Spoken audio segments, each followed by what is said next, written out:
गुबुन हारिफ्रा बुङो जोंखौ आसि थुनानै नोंसिनि बर' आइजोफोरा बर' सिख्लाफोरा मानो बेफोरबायदि भाइराल जाबाय थायो होननानै। नाथाय जोंहा लाजिनाय मोनो बर' आइजोफोरखौ, जोंनि बर' हारिनि बर' सिख्लाफोरखौहाय। नोंस्रा लाजिनाय गैया नामा?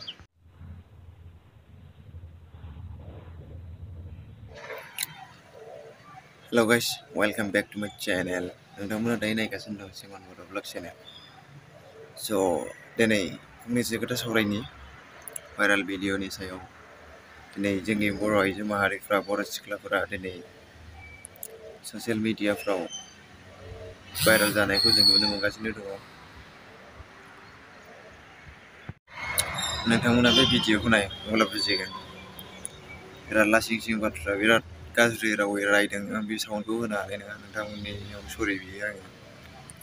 जोंनि बर' आइजोफोरा, बर' सिख्लाफोरा दसेनि गोजोननायखौ नागिरनानै बेफोरबायदि खामानि मावो आरो माने बिसोरनाव साननायानो गैया आरोना, बेखौ मावब्ला बे मा जागोन, साननैसोनि गेजेरावनो मा जागोन, 2 सेकेन्डनि गेजेरावनो मा जागोन, बेखौ जेबो बुजिया बिसोरो।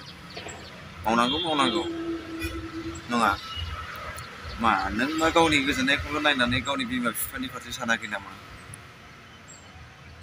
दिनै नोंखौहाय गावनि बिमा बिफाफ्रा बेसेबां अनबोनानै फेदेरनानै नोंखौ गेदेर गोलाव खालामबाय। आं एसेबां मानिबो बुंनो सानाखै, आंनाव जेसेबांनाखि मोन्दांथि दं बेखौ बुंबाय आङो आरो नोंथांमोननि सिगाङाव शेयार खालामबाय। आरो आंहा एसेबां बुंनो हानायबो गोहो गैया, बेनिखायनो जा दं बेखौ बुंबाय। नोंथांमोना बुजिबा बुजिदो, बुजियाबा बुजिया, नोंथांमोननि खोथा। आरो भिडिअखौ मोजां मोनोबा लाइक, शेयार, साबस्क्राइब खालामनो दाबाव आरोना।